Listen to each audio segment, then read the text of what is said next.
করে রেখেছি সেটা।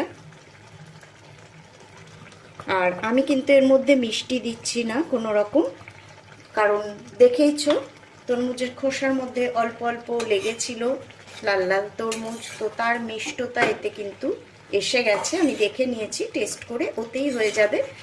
আর তোমরা যদি মনে করো তোমাদের পছন্দ মতো একটুখানি চিনি তোমরা দিয়ে দেবে, কারণ যেহেতু নিরামিষ তরকারি একটু মিষ্টি দিলে ভালো লাগবে। তো ভালো করে মিশিয়ে দিলাম।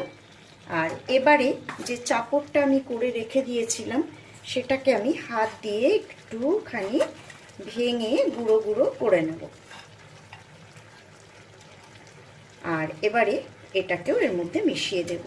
আর এতে যে জলটুকু আছে সেটা কিন্তু এই চাপড়টা দেওয়ার পরেই টেনে নেবে।